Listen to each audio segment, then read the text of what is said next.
Jadi salah satu filosofi dari tanaman ini sebetulnya dia masuk dalam karakter atau family agave. Jadi agave ini hidupnya lumayan keras di gurun, tidak kena air, bisa survive 2 bulan, bisa kena salju, bisa kena banjir. Jadi segala macam suhu ekstrim, lingkungan berat, dia bisa survive. Dan dia cara berkembang biaknya dari anak samping, kurang lebih seperti ini induknya, ini anaknya. Nah, dia bisa berkembang biak dari samping atau dari bunga. Jadi fase pertama sebelum dia berbunga adalah dia akan keluarin anak. Jadi dia induknya keluarin anaknya. Setelah dia udah keluar anak, dia merasa oke, bisa melanjutkan keturunan, dia akan produce the flower. Dia akan bikin bunga dari tengah sini. Bunganya itu diameternya mungkin bisa segini kurang lebih. Hampir setengah diameter dari bunganya. Ketika nanti dia udah berbunga, bunganya jadi, nanti induknya akan mati. Yang induk utamanya akan mati, anaknya juga akan melanjutkan kehidupan induknya. Dan dari biji-biji induk bunga tadi, itu juga akan melanjutkan kehidupan induknya. Jadi filosofinya adalah the mother, the inang, induk sacrifice herself untuk anak-anak dan cucu-cucunya. Kurang lebih begitu filosofi dari agave. Dan jenis agave ini kurang lebih sama seperti agave yang kita kenal bisa diminum. Tequila, minuman tequila itu dari agave. Cuman beda genus. Kalau ini agave utahensis, kalau yang di tequila itu nama latinnya agave tequilana. Jadi yang itu bisa dikonsumsi, yang ini hanya sebagai pemanis tanaman hias. Nah, untuk warna yang di kuning-kuning ini tuh orang bilang tanaman mati. Cuman ini ada fungsinya. Ini even kering, dia bisa menyerap air.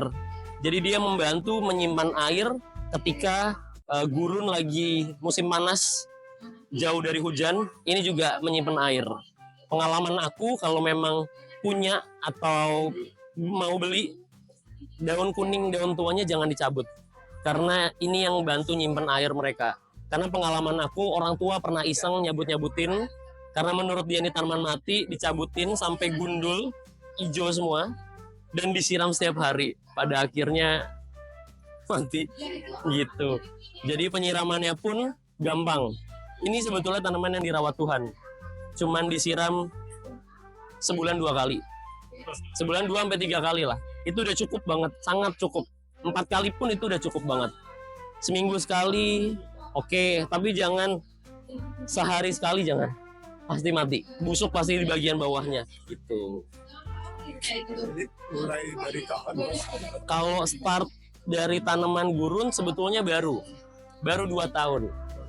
Cuma kecemplungnya bukan kecemplung lagi, tenggelam om. Jadi tenggelam di dunia tanaman.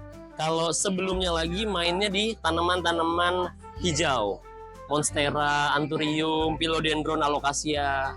2020 terus mulai ekspor, belajar impor, akhirnya jualan, ekspor impor tanaman, terus belajar tanaman gurun, akhirnya masukin tanaman gurun dari Madagaskar, Namibia, Somalia, Kenya, Amerika, Meksiko gitu. Iya. Untuk greenhouse-nya kalau misalnya mau visit, mau lihat ini, bisa langsung ke greenhouse kami di Bintaro. Nanti boleh langsung follow atau kontak nomor aku aja. Kalau mau lihat Instagramnya langsung cari di Arti Bumi dan Tujuan Bumi gitu. Iya, bisa langsung nanti lihat di depan. Terima kasih.